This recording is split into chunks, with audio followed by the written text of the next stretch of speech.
With no end in sight to the trade war with the U.S., questions of whether Canada should consider a truce with China over its electric vehicle tariffs is starting to surface. I'm an admirer of China's capabilities. I think most people outside of China do not understand the power of China. It really is something special.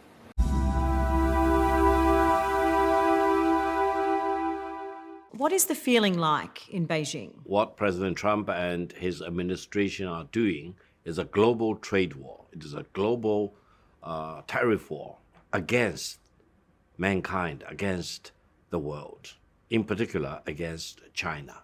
China wants to see that it will be a major force to prevent such ravaging of free trade.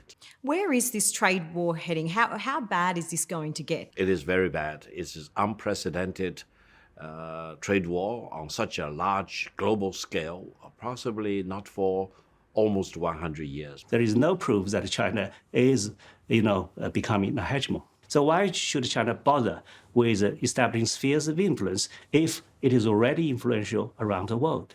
Why would you always follow other people's footprint? As Trump's tariffs roil the international trading order, affected countries have started looking for new trade deals. The CPTPP is a massive free trade agreement between Australia, Brunei, Canada, Chile, Japan, Malaysia, Mexico, New Zealand, Peru, Singapore, Vietnam, and most recently, as of 2023, the UK.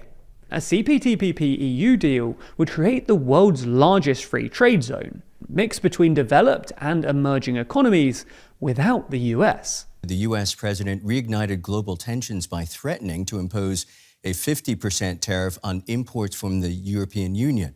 In a statement from the Oval Office, Trump renewed his pressure on European companies to move production to the US.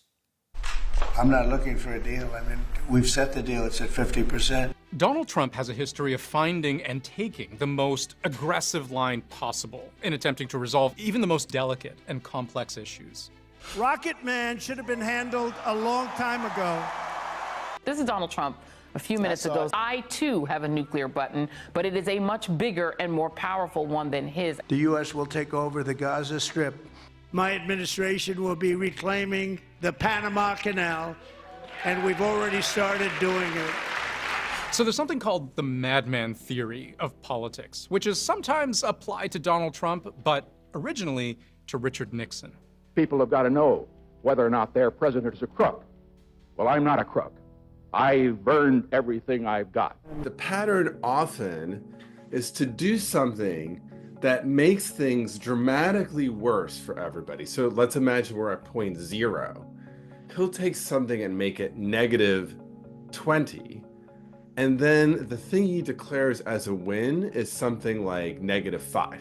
So it is substantial how much they came down with these tariffs at this point and how much they got done this weekend is a massive surprise. He's firing on all cylinders. Maybe we finally get, the markets are responding positively to this trade deal being done. It's a framework. There's still more negotiation to go, but it's a step in the right direction. So it's an improvement from where he put the parties, but it's actually typically not an improvement from where we started.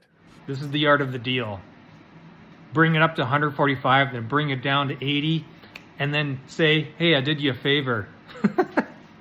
Markets are tumbling as investors are really digesting worse than expected tariffs. Wall Street reacted with fear and pessimism. The notion that you take a single issue and anchor in a kind of take it or leave it way, in a bullying kind of way to extract a few concessions, falls apart.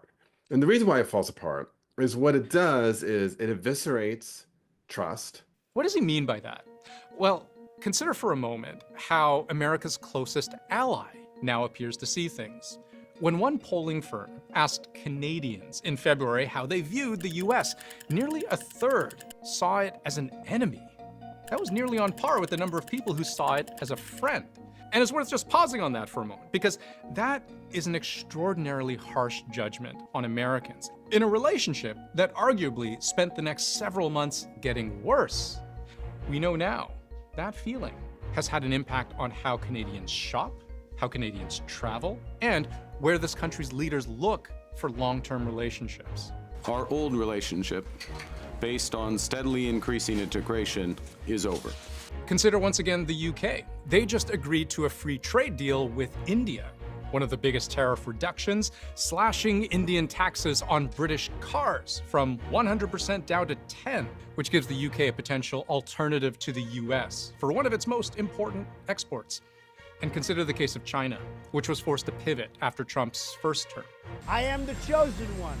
Somebody had to do it, so I'm taking on China. Over the last several years, China forged stronger economic ties with countries like Japan, South Korea, and Australia.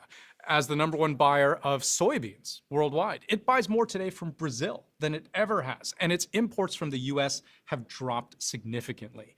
It is China, not the US, who is right now the largest trading partner of most countries on planet Earth. Welcome to the lily pad where dreams take flight. Wanderlust knows no end in sight.